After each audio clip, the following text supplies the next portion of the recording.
Welcome to Scoop World Order. We are out of the bye week, and it is go time for the Ohio State Buckeyes. They're getting ready for 5-0 Maryland. There's a lot of news on the horizon, recruiting-wise. We had a decommit.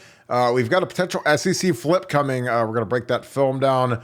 Position of need, big-time position of need. Potentially, we have a couple guys leave early for the NFL draft. There's going to be a lot on the plate of Ryan Day over these next few months, evaluating who to take the final few spots, who to go after in the portal. I feel like, I know that the tampering is already going on between most schools, kids that aren't playing as much are reaching out, trying to figure out what their new home's going to be. So it's going to be very interesting to see how this roster looks this time next year. Welcome to the new world of college football. It is just like the NFL where they have free agency and a draft. It's kind of the same thing with recruiting and a transfer portal. So we're going to get into that.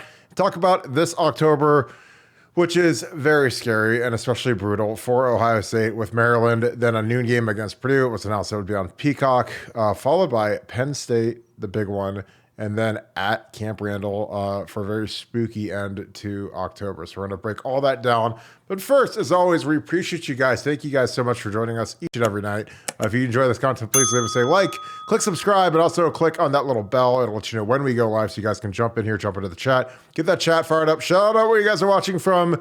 I saw Portsmouth, I saw Wheelersburg, I saw a lot of my Southern Ohio boys in here. Appreciate all of you. Saw Northwest Ohio, I saw Milan, Ohio, I saw Sandusky. Tons of people in here. Appreciate each and every one of you. Florida, Georgia, Texas, Los Angeles. All you guys are watching from everywhere. Thank you for all that. And real quick, what game in October are you most concerned about? Is it Maryland? Is it at Purdue, which has been a house of horrors for us? Is it Penn State, which is the best team on the schedule? Or is that Camp Randall at night in a game where the Fighting Fickles will be all tuned up? With that being said, I'm going to bring in someone who's always tuned up, Mr. Nevadabuck. Nevada, how are you tonight? I'm doing good, man. We're getting ready, getting to the meat of the schedule. Big stretch drive here the next 4 weeks. And Maryland, great. Saw a stat the other day that said there's only 3 teams in college football that haven't allowed a 40-yard play from scrimmage this year. And one of the 3 is the Ohio State Buckeyes. So, you look at one of the points of improvement for Ohio State this year was cut down on the big plays. Last year we allowed 18 of those during the season. This year we haven't allowed 1. I know that'll probably put the triple jinx on them by talking about it, but I thought it was worthy of note. Just another thing to kind of look at to say, hey, this defense is being more fundamentally sound, doing things the right way. Not that they're not going to ever give up a big play or have a bad possession or a bad game, but looking good. Defense is looking good and kind of carrying the team right now. It's kind of exciting. Who is the coordinator for the defense for Ohio State? That would be Jim Knowles, future Broyles Award winner Jim Knowles, assistant coach of the year. Will he be the first assistant coach in Ohio State history to have a statue placed right next to Woody Hayes outside the Woody Hayes Athletic Center? Do you believe? I believe that he should. I believe that he should, and that maybe they'll change the name from the WAC, the Woody Hayes Athletic Center, to the Jim Knowles, the Jack, and we'll put that out there, and that'd be great, But he's worthy of it. You guys, there's room on the Jim Knowles Express. I'm driving on the conductor, so jump aboard, choo, let's go. Yeah, it is pretty funny. Just again, I think that the defense has been outstanding so far this year. They've got some major pieces coming up with Penn State, Wisconsin. What game are you? I don't want to say nervous about, but what game do you have the most trepidation about picking? Obviously, we pick Ohio State to win every game. This is who we are. But really, it's those last 2. Penn State hasn't beaten us at home in a long time. And then I think it was 2008, actually. I mean, that was a Terrell Pryor game.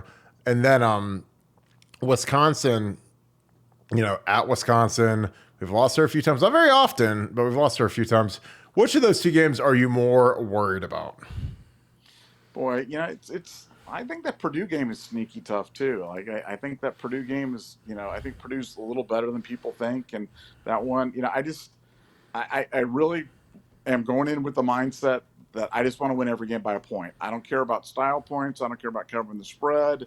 I don't care about anything. I just want to win. If we win the next 4 games by a total of 4 points, I'm a happy camper, and you want to hear a peep out of me because it's going to be a tough stretch, but we're better than everybody on the roster. On the schedule, and certainly better than these 4 teams, and we should win. But then going out and doing it is another thing altogether. And that Purdue game, kind of that game before the big stretch with Penn State, and on the road, and there's a lot of little sneaky things about that. So just gonna have to be ready. The team's gonna be put to the test. I guarantee you there will be times during the season when we're gonna have to dodge some bullets. No team ever goes through a season unscathed. We went through the Notre Dame game coming down to the last play. There's going to be at least a handful more of those games where it's going to come down to the last play, one call, one possession. So better take your Tums and have strong intestinal fortitude, because it's not easy. It's not easy navigating the big, and these next 4 weeks are going to be a super hard challenge starting this week with Maryland. Yeah, I agree. I think that every good team that we've had has either had a loss, like you look at our last two national championship teams. Virginia Tech that was one of the worst losses in school history at home. Virginia Tech ended up being like a 7-6 outfit, so it wasn't like a dominant Virginia Tech team. They actually lost the next week at home to East Carolina after they beat the mighty Buckeyes, who went on to win the national title. Then in 2002, we didn't lose, but man, we had Holy Buckeye, we had Illinois in overtime. We had a lot of games that were tight. They were, the Cincinnati game was real tight. Again, it was kind of like, heart attack helper the whole year as we went through the season.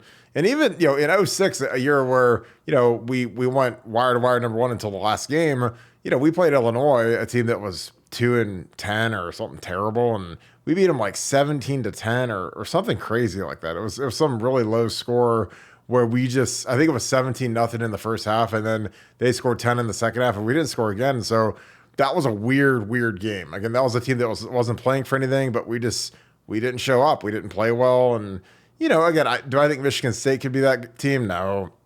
But they gave Iowa all they wanted at Iowa. Now, granted, Iowa can't score like we can, but still they played at Kinnick, which is a tough place to play. And Iowa's got a fantastic defense like always. And, they were able to eke out a win on a pick six of all plays. So I think, the season is going to it'll be a good test. Again, there's a lot of luck involved in winning a national championship. I don't care what anybody says. If you lose a couple of top players to injury, it's significantly harder, which is why that 14 team is so incredible that they lost their top two quarterbacks and still won the title. That'll probably never happen again for the rest of our lifetimes. But I think that, that Wisconsin game is going to be tricky because they're going to have a big game. I love that the Penn State game is at noon as opposed to a night game, just because it gives the guys almost an extra 12 hours of recovery, which, again, doesn't seem like much. I know most fans don't care. They don't understand that. But I think it's big to get that win against Penn State, move on to Wisconsin. You get an extra 12 hours of study when you're on the coaching staff. So that'll be really interesting to see how they handle Penn State and then move into Wisconsin. Because, again, most people don't think Wisconsin can win, but I think that they've got a really good tailback. They're going to try, like everybody does, to shorten the game, run the ball, play defense, keep Marvin and Emeka off the field. That tailback is really good, and they're starting to come along a little bit. I don't think they're great, but again, out there, anything can happen. We are going to get a little bit into recruiting, which is something that is starting to perk up a little bit as a lot of these kids are through 6 and 7 weeks of their high school seasons. There's some tape out of them now.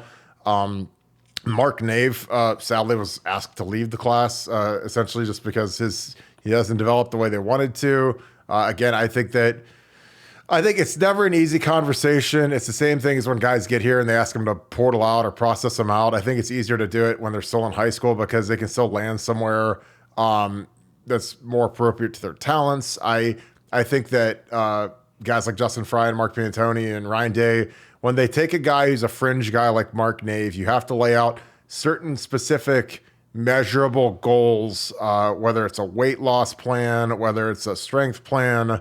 Say, hey, you need to develop this on film. We've done that. I've sat in there. We took a kid named Tim Gardner, who was a project O lineman. We wanted him to lose 30 pounds in like 2 months, and he did. And we wanted him to be able to run, a 5.140 or 5.240, or whatever, and he did. Like we gave him all these measurable goals, and magically the kid, he hit all of them. So it makes it a lot easier to turn the kid away if you say, hey, look, we asked you to do all this, and you didn't. So, it's like if someone says, hey, if you could lose 40 pounds for $1 million, would you do it? Yeah, you could do it. If you say, 40 pounds for $10, you might not probably do it. So it's a measurable thing. I think Nevada, as we get into Mark Nave, What were your thoughts on that as it all went down? Again, I don't mind processing kids because I think that's just what big boys do. What are your thoughts on that? Well, I think embracing roster management. Yeah, look, Nick Saban in Alabama and the SEC schools did this earlier than anybody. And I think it's one of the big reasons why they went on their big run. I've likened it many, many times to playing cards where you're playing draw poker, but you keep getting to throw your cards in and pick cards until you like your hand. And if you could do that, more than once, if Ohio State's only doing it once and I'm playing and I'm doing it 5 times, then I'm going to beat Ohio State most of the time, with the cards. And I think Saban did that, embraced it, and like you said, it's an awful part of the business. It's kind of unseemly and it seems very Ohio State like, but it's just the reality. It's just the way it is in 2023. And better to do it now, to feel like cut your losses before you have a kid. And the worst thing to do is, we've talked about many, many times, it's not the kids you miss on that kill you, it's the kids you get that can't play and type scholarships that kill you. So they're just trying to head that off before it gets to that point. And probably best for all involved. But as you said, doesn't feel good. But it's just it's big boy football 2023. You have to do it. Yeah, I mean, you have to understand, like, Ryan Day has fired coaches. Again, if you're a head coach, sometimes if it ain't up to stuff, because if you don't get it to where it needs to be, then you're going to get fired, And at the end of the day, Ryan's going to look at his wife and his kids and look them in their eyes and, okay, am I doing everything I can to make sure that, we keep this job and we keep our standard of living? And if there's an area that needs to get changed, again, like when he took over, I mean, he whacked Greg Schiano right away, Bill Davis right away. He whacked Stud, brought in, different people. He fired Al Washington.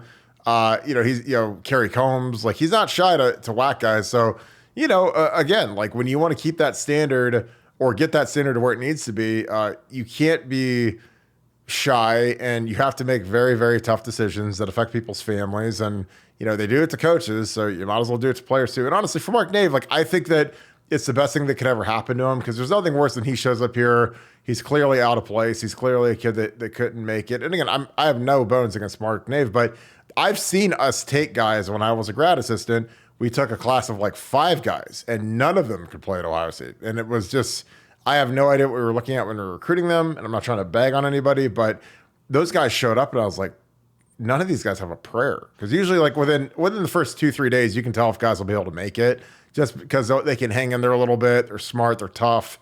They've got the if they're not there yet as freshmen, you can at least see like a window where they can eventually get there if they work hard and they work with Coach Mick and all that. Because most linemen aren't ready to go the first day, but most of them, you can see that intensity and you can see that desire. But with some guys, that there's no chance ever, because they don't have the mental fortitude. Physically, they'll never be there. And we took a class of 5 of those guys, and I was terrified. So I would have cut all those guys, but again, I wasn't in a position to be the recruiting guy. So with that being said, we do have a potential flip candidate coming on board. Kid named Marius Williams, who's a really, really good-looking defensive end. They have him listed at 6'3", 270. I don't think he's 270. If he's 270, he's a very fast and explosive 270. He's committed to Florida right now, offered by Ohio State today. Again, Ohio State doesn't put these offers out unless there's almost 100% chance that they feel like they can flip the kid. Like, they're not just offering a committed kid to offer him for the heck of it. But we do need another D end. We whiffed on Dylan Stewart and a bunch of other kids. This kid's tape is actually really good, so I'm going to dig into that real quick. Nevada, do you think as the season goes on with the tape coming in, how many do you think there's going to be a lot more offers extended, maybe 5, 10? And if you were Mark Pantoni, Justin Fry, Ryan Day, Larry Johnson, how much of if you had a percentage play of how many offers you had, say you had 5 offers if you're the offensive line coach, how many would you dedicate towards high school players versus the transfer portal? Man, on offensive lineman is a development position. Look at me telling you the great offensive lineman about offensive lineman, but it's a development position. I liken it to like goalie in hockey, where the guys generally get better older.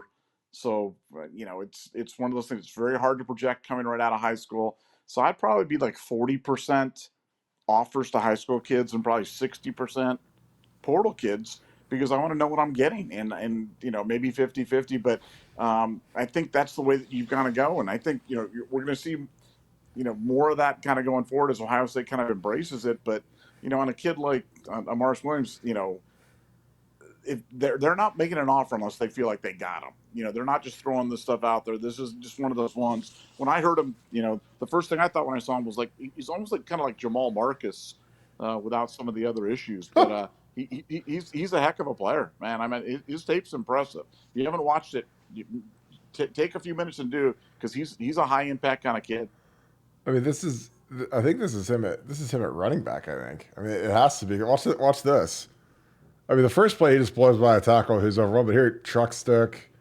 I mean, he's carrying the ball like a loaf of bread. But hey, I mean, and again, I don't think this is great football, but the kid, this has got to be him, right? I mean, he's the guy running the ball. So, I mean, again, I don't think he's 270. Like, I would love to be down there and put him on a scale, because if this is really 270, which I don't think it is, he's probably 260, 255.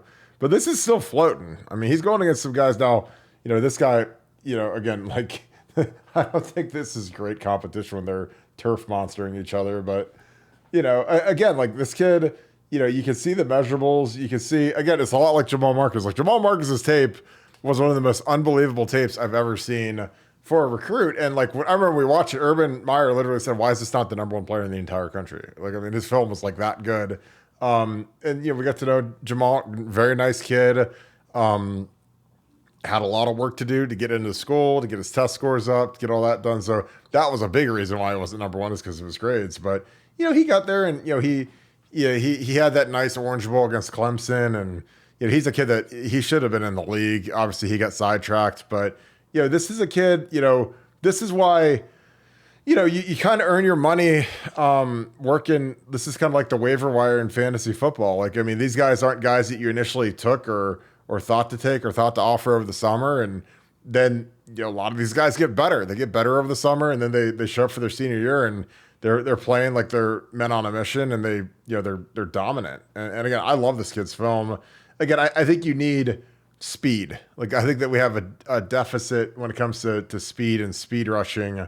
And this kid's got a lot of speed. Now, I don't think that these linemen that he's going against are great, but, again, you can see the tools. You can see what you want to work with.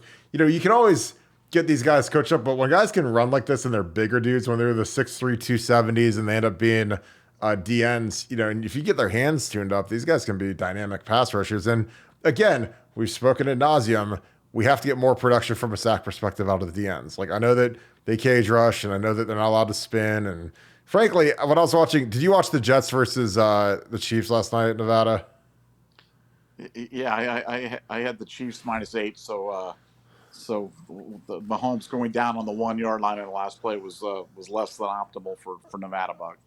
I'm really sorry. I did not know that. I did not mean to bring that up. But that being said, you can see why you would cage rush, because what did Mahomes kill the Jets with? His feet.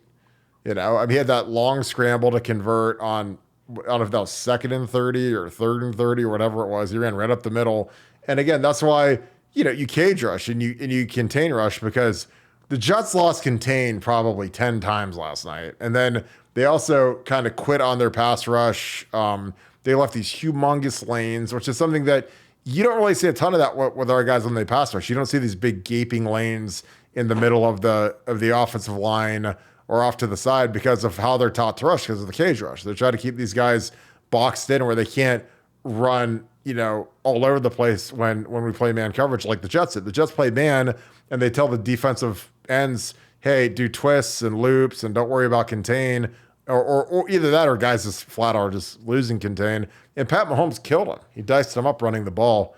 But yeah, I like this kid a lot. But yeah, I go back and forth. Obviously, you want more sacks out of the DNs, but when the defense is giving up like 7 points a week, you can't really, I don't know, you can't really complain. I can't complain about that. I mean, all I care about is points. Like I said, I'm not a stats guy. I know some people love sacks and all that stuff. TJ Watt's got a lot of sacks, and they gave up 30 points to the Texans yesterday. So I'd rather have good team defense.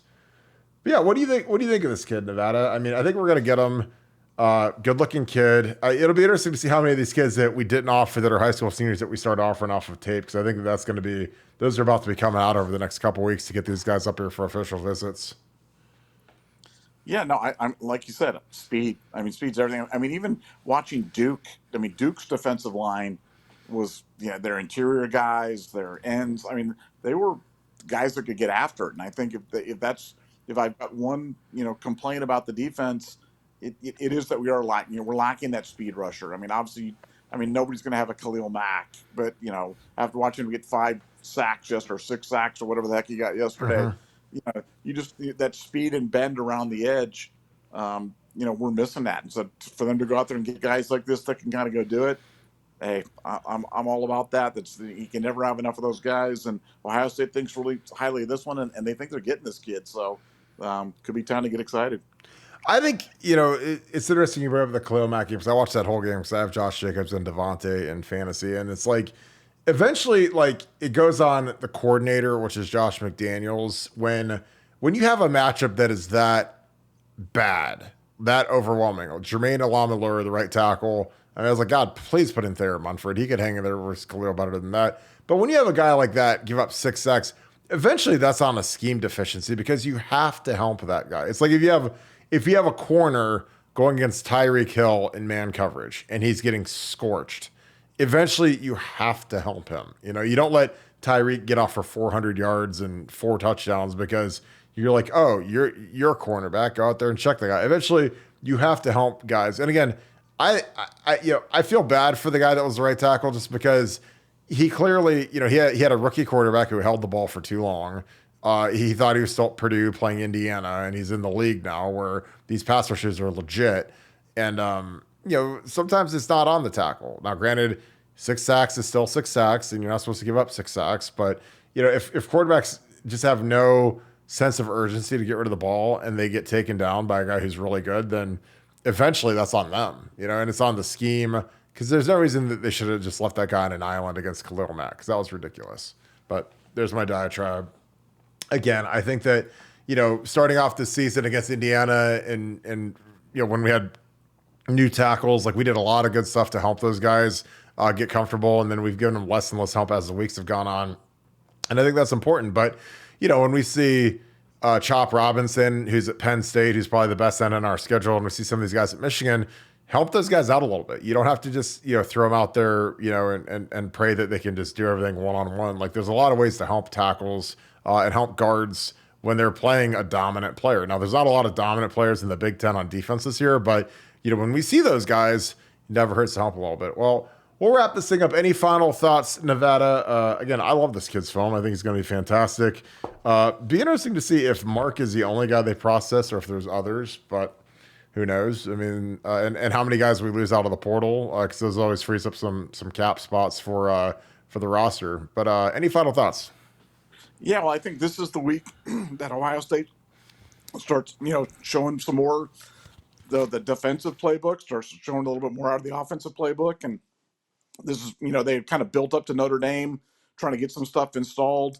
And, from, my information is that they're bringing more stuff out, that they feel like they're at about a 4 on a scale of 10 in terms of sophistication of what they've shown so far. So I expect to see more and more as kind of the weeks kind of go. And it's going to be fun to see how that works out because, defensively, I felt that we certainly got exposed a little bit in terms of the run against Notre Dame. And, my concern is what a running quarterback could do off of that run action right there, because we're having to commit safeties up there to make the tackles. And when you're committing safeties to make tackles, and then you've got a quarterback that's got a threat to keep, that can really present problems. And let me tell you what, Penn State's quarterback can run a little bit. Wisconsin's quarterback can sure run a little bit, and Michigan's quarterback can sure run a little bit. So I think that's something that we have to account for. I'm really interested to see how Ohio State kind of attacks that schematically this week. The quarterback's a little less mobile, a little less explosive, but they like to throw it a lot, and so I think that's against a good strength for Ohio State. So this has got to be a game where the defensive front four takes over, wins the game for us, and I think they will. I think this is the week they break it out, and this is the week that it all happens.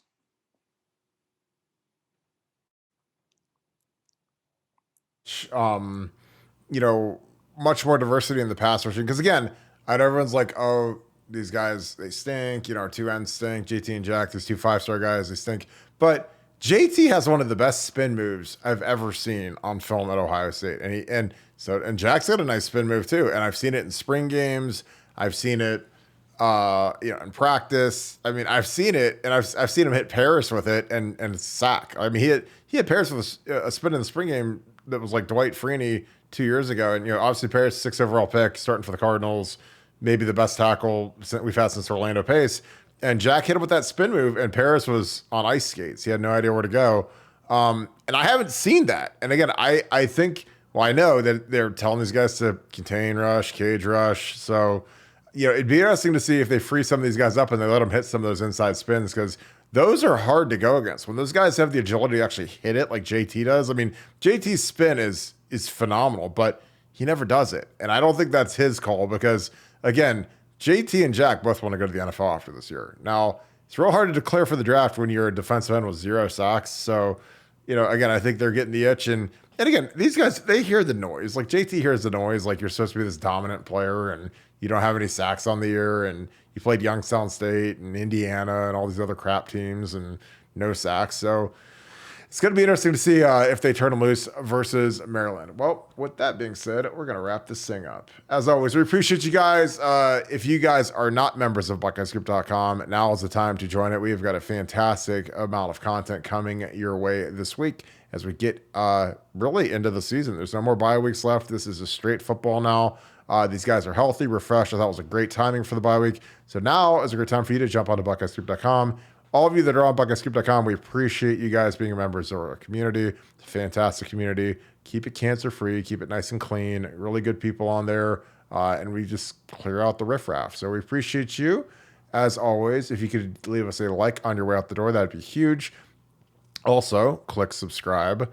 Also, click the little alert bell if you enjoy our live content. So with that being said, shout out where you guys are watching from. Let me know who is going to make the biggest jump in the second half. There's a lot of good candidates, a lot of guys we haven't heard from at all. Mayan Williams, Dallin Hayden. Dallin Hayden was the hero of the Maryland game last year, and we haven't seen his name at all on the box score the last couple of weeks. So it'll be interesting to see who steps up and who gets rolling into the second half. So we're going to need a lot of guys to go because there's no bye weeks left, and some of these guys are going to be getting dinged up, and you got to be ready to roll. So that being said, as always, we appreciate you guys. I hope you guys have a great rest of your night. Thank you so much, Buckeye Nation, and thank you, Scoop family. I'll talk to you guys tomorrow. Go Bucks.